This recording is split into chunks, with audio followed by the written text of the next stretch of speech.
Blood oaths and broken promises led Genevieve to the altar, forced to bind her soul to a monster.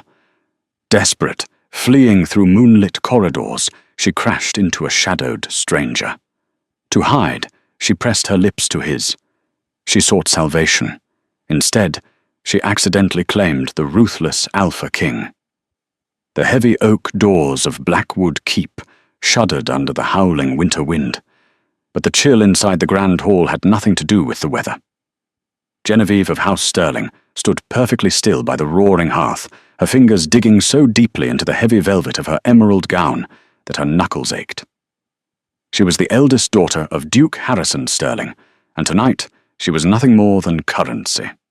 The Sterling pack had once been the proudest in the Western Territories, tracing their lineage back to the legendary House of Lancaster. But 3 years of blighted crops, border skirmishes, and a devastating fever had decimated their numbers. They were bankrupt, starving, and vulnerable. Sensing their weakness, Lord Alistair Croft had swooped in like a carrion bird. Alistair was the alpha of the Ironfoot pack, a man whose wealth was only eclipsed by his reputation for unmatched cruelty. His first 2 wives had perished under mysterious circumstances. The official records drafted by the local magistrate, Sir Reginald Hastings, claimed illness, but every servant in the keep whispered of broken bones and blood-stained floorboards. Now, Alistair had paid off the Sterling family's staggering debts to the Iron Bank of Oakhaven. In exchange, he demanded Genevieve's hand, and more importantly, her breeding rights to produce a pure-blood heir.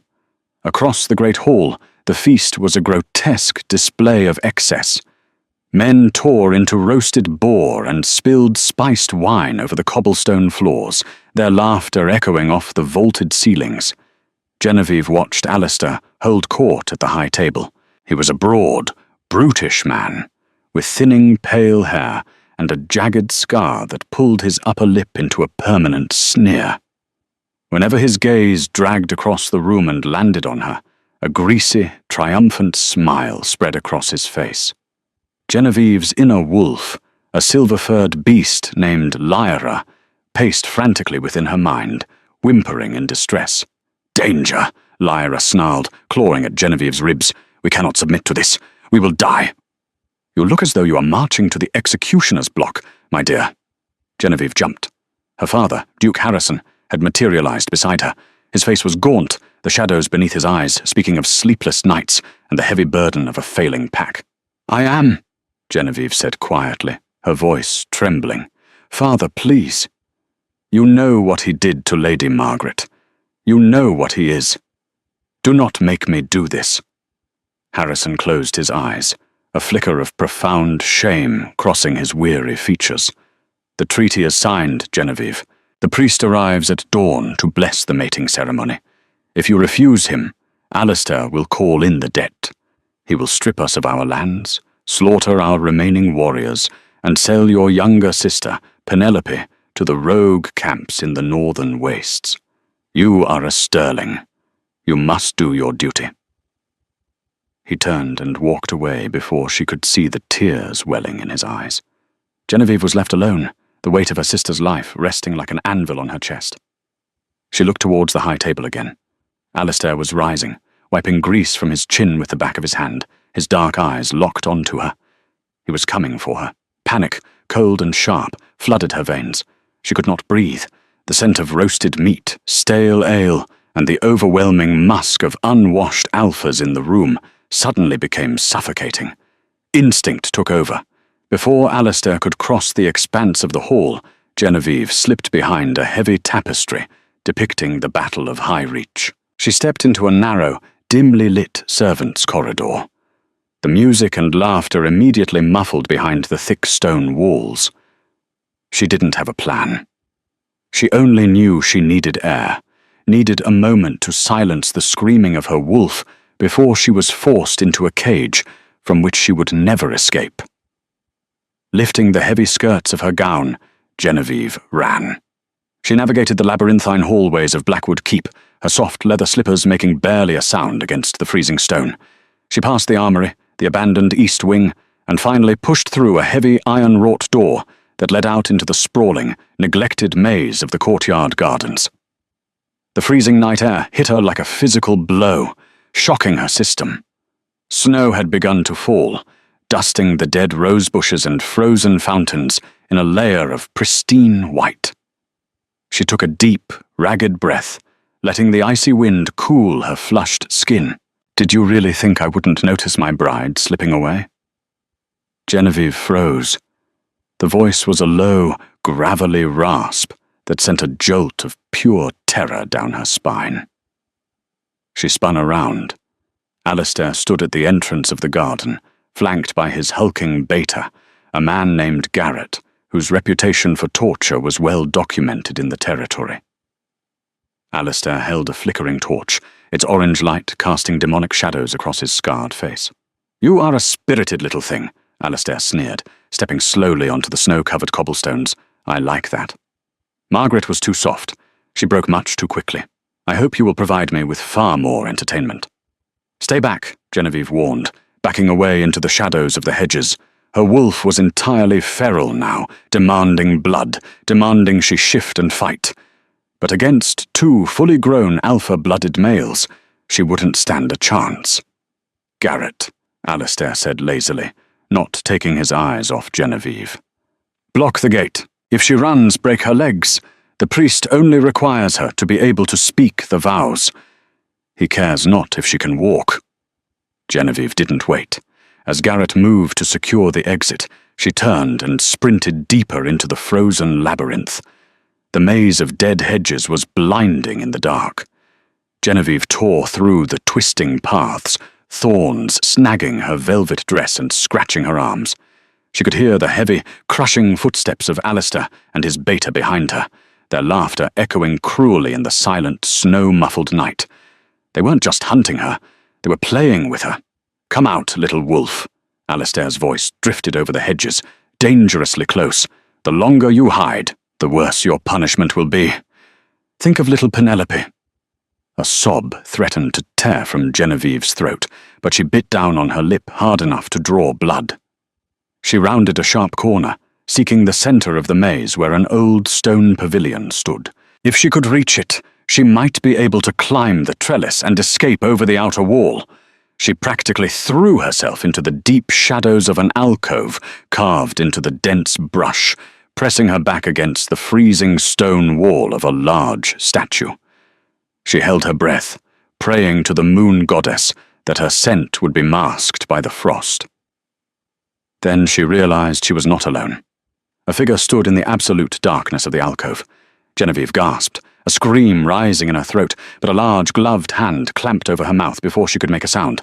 "Quiet," a voice commanded in her mind. It was a telepathic link, something only the most powerful, ancient wolves could force upon a stranger. Genevieve's eyes adjusted to the gloom. The man towering over her was massive, wrapped in a thick, fur-lined cloak that smelled of midnight snow, ancient cedar, and an underlying scent of rain hitting warm earth. It was a scent that made Lyra, her panicked inner wolf, immediately cease her frantic pacing. Lyra didn't just calm down. She purred, practically rolling over in submission. Genevieve looked up into the stranger's face, but it was hidden beneath the deep cowl of his cloak. Only the sharp, aristocratic line of his jaw and a pair of eyes that burned with a faint, unnatural golden luminescence were visible. The power rolling off him was suffocating, a raw, primal dominance that made the air heavy. Footsteps crunched on the snow mere feet away. "She went this way, my lord," Garrett's voice grunted, just on the other side of the hedge. "Find her," Alistair snarled. "Check the alcoves." Panic overrode Genevieve's fear of the towering stranger. If Alistair found her here, cowering in the dark, it would be over. The moonlight shifted, and she saw Alistair's shadow stretching across the path, moving directly towards their hiding spot. She had a fraction of a second to act. She couldn't let Alistair see her face. Driven by pure, blind desperation, Genevieve grabbed the thick lapels of the stranger's cloak. She pulled herself up on her tiptoes, closed her eyes, and crushed her lips against his. She expected him to shove her away. She expected a shout of indignation. Instead, the very universe seemed to fracture. The moment their lips met, a violently bright spark of heat exploded behind Genevieve's eyes. It tasted like lightning and dark honey. The mating bond, a mythical, unbreakable tether, spoken of only in the oldest grimoires of House Lancaster, snapped into place with the force of a falling guillotine. A jolt of pure electricity surged through her veins. Her wolf howled, a triumphant, earth-shattering sound of recognition.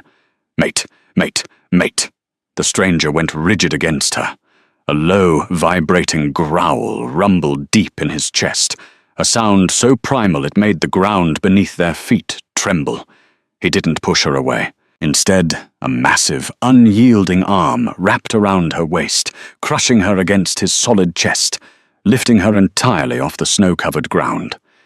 His free hand tangled in the loose waves of her dark hair, tilting her head back to deepen the kiss with sudden, devastating possession. He devoured her mouth, tasting of absolute power and fierce, sudden claiming. "Well, well, what do we have here?" Alistair's mocking voice broke through the haze. He stood at the entrance of the alcove, a cruel smirk twisting his scarred face. A little stray dog finding comfort before her wedding? How pathetic. Unhand my bride, whoever you are, before I sever your head from your shoulders. The stranger slowly broke the kiss. Genevieve's head was spinning, her lips swollen and tingling. She couldn't breathe. The air was practically vibrating with the stranger's sudden, lethal fury. He set Genevieve down behind him, shielding her completely with his massive frame. He did not draw a weapon. He simply turned his head toward Alistair. When the stranger spoke, he didn't raise his voice. He didn't have to. The alpha command he used was so heavy, so imbued with ancient, crushing authority, that the sheer force of it brought Alistair and his beta to their knees in the snow instantly. "You will lower your eyes when you stand before your king," the stranger said. The voice was quiet, yet it carried the weight of 1,000 armies. Alistair's face drained of all colour. He was trembling violently, his forehead pressed against the freezing cobblestones, unable to fight the command. Your Majesty," Alistair choked out, coughing as the pressure crushed his lungs. I did not know." Genevieve's blood ran cold. King? There was only one king in the realm.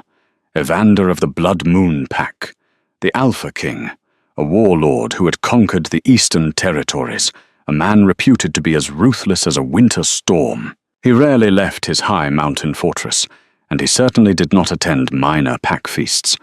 What had she done?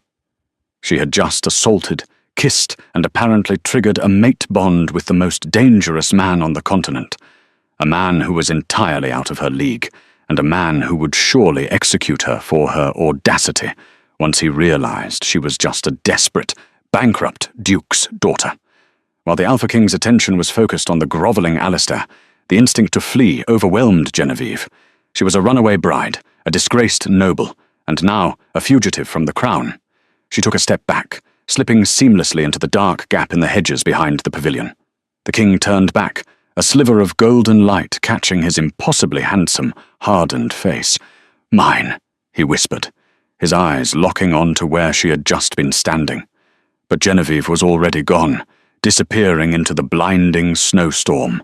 King Evander stepped forward, ignoring the whimpering Alistair at his feet. He looked down at the snow where his mate had just stood.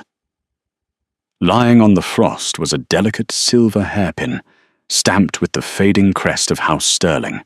Evander picked it up, the metal warming against his palm. A dangerous, predatory smile curved his lips. She had run from him. But a king always claims his prize. The storm swallowed Genevieve whole.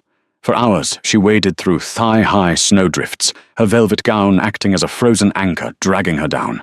The howling wind masked the sound of her pursuers, but she knew Alistair's hounds would eventually catch her scent. She pushed her frozen body past the borders of the Sterling lands, entering the perilous expanse known as the Wailing Woods. By dawn, she stumbled upon the crumbling stone arches of St. Jude's Abbey, an abandoned sanctuary on the edge of the neutral territories. Collapsing against the heavy oak doors, she was dragged inside by Lady Beatrice Somerset, an exiled noblewoman who used the ruins to harbour rogue wolves and runaways. Beatrice stripped Genevieve of her frozen silks, wrapped her in coarse woolen blankets, and forced hot broth past her chattering teeth. "You bear the scent of a king, child," Beatrice murmured, her blind, milky eyes turning toward Genevieve as she stoked the hearth. "It is woven into your hair, pressed into your skin. You cannot hide from a bond carved by the moon goddess herself." "He will execute me," Genevieve rasped, staring into the flames. "I assaulted the Alpha King to escape a forced mating, and Alistair will slaughter my family when he finds out I am gone."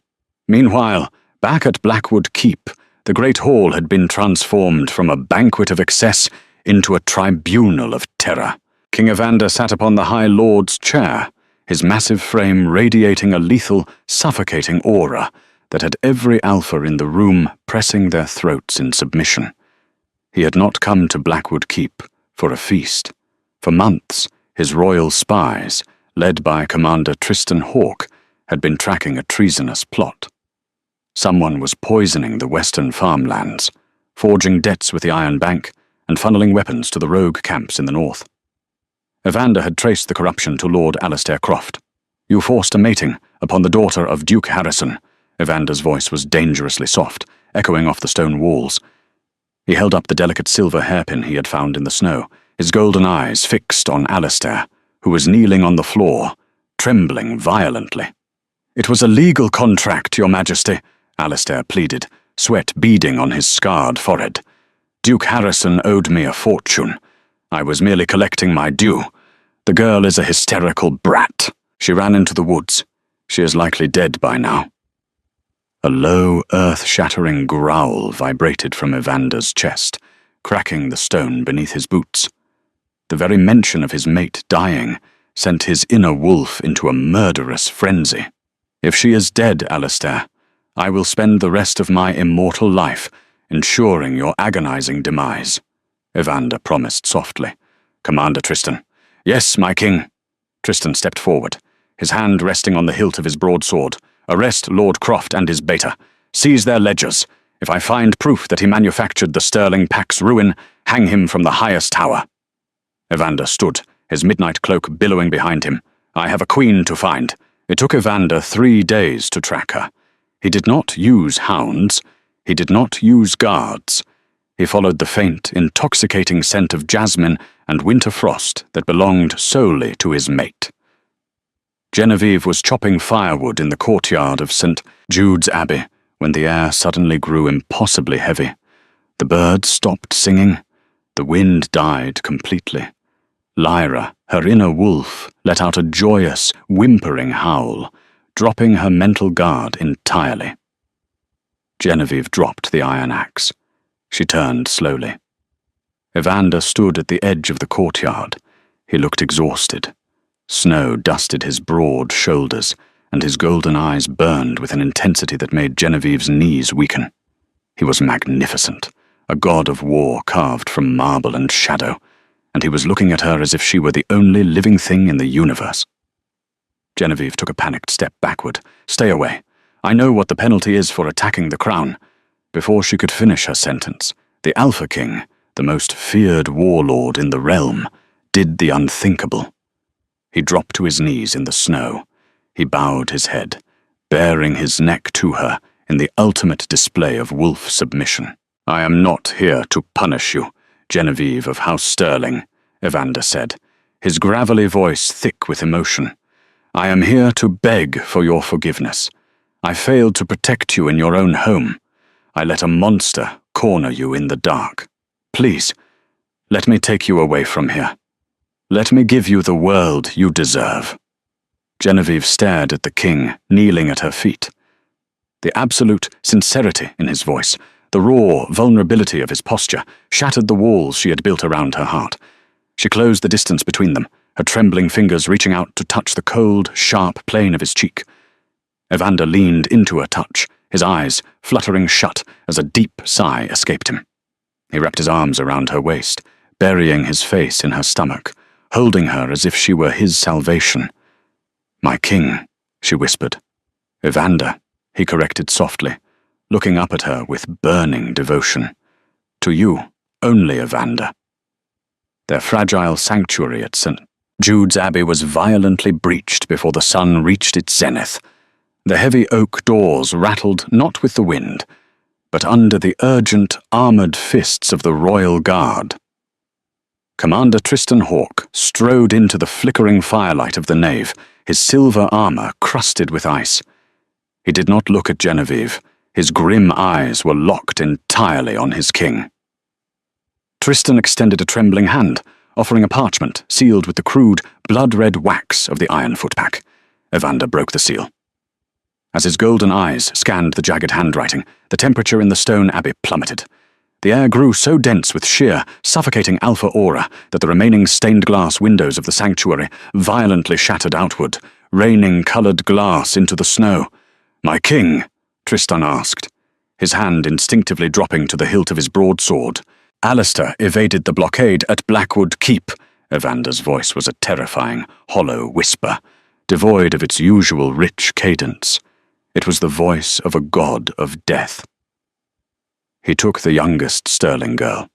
He has Penelope." Genevieve felt the blood drain from her face, leaving her light-headed and hollow. Evander crushed the parchment in his fist. "The coward demands Genevieve surrender herself at the jagged cliffs of Oakhaven Point by nightfall.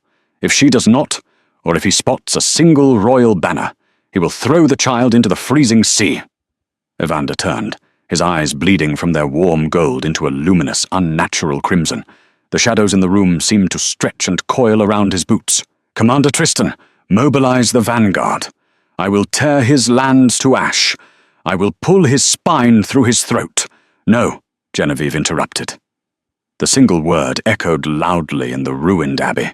Tristan inhaled sharply, shocked that anyone, let alone a disgraced noblewoman, would dare countermand the Alpha King in the throes of a blood rage. But Genevieve was not the same terrified girl who had fled into the frozen maze. The mating bond with Evander had acted as a catalyst, awakening the dormant, ancient power of the Lancaster bloodline within her veins. Lyra, her inner wolf, was no longer whimpering in the dark recesses of her mind.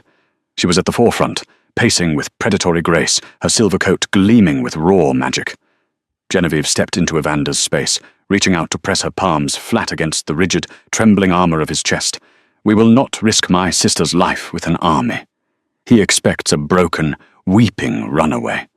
He expects a victim." She looked up, her own eyes flashing with a sudden, brilliant silver light that mirrored the king's power. "I will give him a queen. We go alone." Evander stared down at her, the crimson slowly fading back to gold as her calming jasmine scent washed over him. A fierce, devastatingly proud smile curved his lips. "As my queen commands." The ride to Oakhaven Point was a blur of driving sleet and thundering hooves. The cliffs were a desolate stretch of jagged black shale, dropping hundreds of feet into the churning, foam-laced maw of the ocean. The sky bruised purple and iron-grey, unleashing a ferocious gale that tasted of salt and impending violence. Lord Alistair Croft stood dangerously close to the precipice, holding a jagged hunting knife to the throat of a weeping, wind-battered Penelope. Flanking him were a dozen rogue mercenaries, led by a notorious northern killer named Kaelin the Butcher. Garrett, Alistair's hulking beta, stood at the vanguard, holding a heavy silver-laced net. "I see you brought your royal lapdog, Genevieve," Alistair shouted over the roaring waves, though his voice cracked noticeably when he saw the sheer, unadulterated murder radiating from the king. "Step forward alone, unbind your wolf, and surrender, or the little bird learns to fly." Evander did not waste breath on a man already dead. He didn't just shift. The universe seemed to fracture around him. With a sound like thunder splitting a mountain, Evander exploded into his true form. He was a monstrous midnight black beast the size of a heavy draft horse. His fur absorbed the fading light, and his eyes burned like hellfire. Kaelin the Butcher screamed a battle cry, raising his axe, but the king moved with a speed that defied the laws of nature. Evander's jaws closed entirely around Kaelin's torso, snapping the mercenary in half with a sickening crunch before throwing the remains into the sea. The mercenaries broke rank in sheer terror, turning to flee, But there was no escaping the Blood Moon King. Evander tore through them like a scythe through dry wheat, a blur of shadow, teeth, and blood. Garrett lunged with the silver-laced net, but Evander sidestepped the clumsy attack, swatting the massive beta with a paw strike so devastating it crushed Garrett's ribcage and sent his lifeless body tumbling over the cliff's edge. Seeing his entire force eradicated in less than a minute, Alistair's mind fractured completely. In a panic, he shoved Penelope toward the edge to distract the king and lunged wildly at Genevieve, his silver blade aimed directly for her heart, hoping to at least take the king's mate down with him. But Genevieve's fear had evaporated, replaced by the icy clarity of a predator protecting its own. As Alistair lunged, Genevieve threw herself forward. Mid-air, her bones cracked and reformed in a blinding flash of silver light. Lyra burst forth, a wolf smaller than Evander, but incredibly agile, her coat shimmering like spun moonlight. She dodged Alistair's frantic strike. Her powerful jaws snapped shut on his sword arm. The bone shattered instantly. Alistair shrieked, dropping the blade as he collapsed onto the jagged shale. Genevieve planted her heavy paws firmly on his chest, pinning him to the earth. She lowered her muzzle, her silver fangs grazing the erratic pulse at his throat. A deep, menacing growl vibrated in her chest, promising absolute agony if he so much as breathed incorrectly. She glanced over her shoulder. Penelope had scrambled safely away from the precipice, weeping with relief as Commander Tristan and the Royal Guard finally crested the hill to secure the perimeter. Evander, his black muzzle stained crimson, trotted to his mate's side. He nudged Genevieve affectionately with his massive head, a silent, reverent acknowledgement of her victory. The king shifted back into his human form. Unbothered by the freezing rain or his own nakedness, he stood over the broken, whimpering Alistair, like an ancient god of vengeance. "Please," Alistair choked out, coughing up blood. "Mercy, I am a lord of the West. You are a plague," Evander stated, his voice devoid of any emotion. "And the sentence for treason against the crown, and for threatening the life of my queen, is death." Evander didn't bother using a sword. He simply raised his heavy steel-toed boot and brought it down, crushing Alistair's windpipe in one swift, final motion. The reign of terror over the Western territories was extinguished in the freezing mud. 6 months later, the atmosphere within the great hall of Blackwood Keep was unrecognizable. The scent of stale ale and fear had been replaced by fresh pine, roasted venison, and sweet mead. Laughter echoed off the vaulted ceilings. The Sterling Pack's debts were absolved, the poisoned farmlands purged by royal mages, and Duke Harrison had publicly stepped down, naming Genevieve the true savior of their house. Genevieve stood on the high balcony overlooking the blooming courtyard gardens, the very same gardens where she had once run for her life in the snow. She wore an elegant gown of midnight blue silk, and a heavy crown of woven silver and sapphires rested securely on her dark curls.